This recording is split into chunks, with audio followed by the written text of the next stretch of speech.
जय जगन्नाथ। मु अभिनेता गौरव महांती।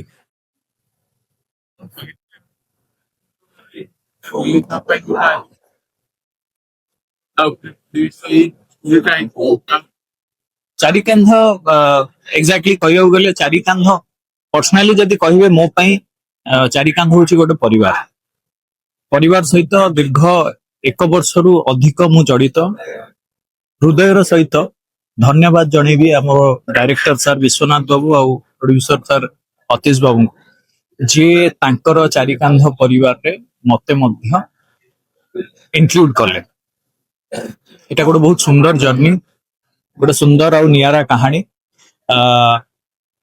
क्षुद्र चलचित्र कहवाकू गली भारत वर्ष रे प्रथम क्षुद्र चलचित्र इंडिविजुअली स्क्रीनिंग होची। एटा गोटे खुशीर कथा, गर्वर कथा। आ छड़ा देश रे और विदेश रे विभिन्न अवार्ड मध्य best film, best direction award मध्य पाई सारी। एंड 27 तारीख दिन आम आपको थिएटर सिनेमा हॉल रे रिलीज करने जाऊ। समस्त को रिक्वेस्ट निजर बंधु परिवार वर्ग सहित आसतु, सिनेमा टी उपभोग करंतु। कहीं सिनेमा रे ए कहानी कहवाकू गले समस्तंकर कहानी, समस्तंकर कहानी। समस्ते एई फेज दे के जिबे, जाउचंती, जिबे मध्य, जाइचंती मध्य। तेणु सिनेमा टी देखिबा को आसिले लोकन को बुक माई शो रे थिएटर रा लिस्ट आसी जाई छै। बुक माई शो को गले समस्ते जानि परिबे कोठी कोठी रिलीज होउची आ तार रिलीज टाइमिंग ता कोन।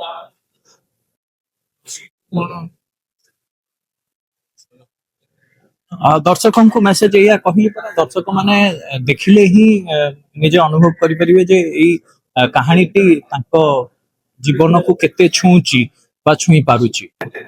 नमस्कार, मु लेखक निर्देशक विश्वनाथ रथ।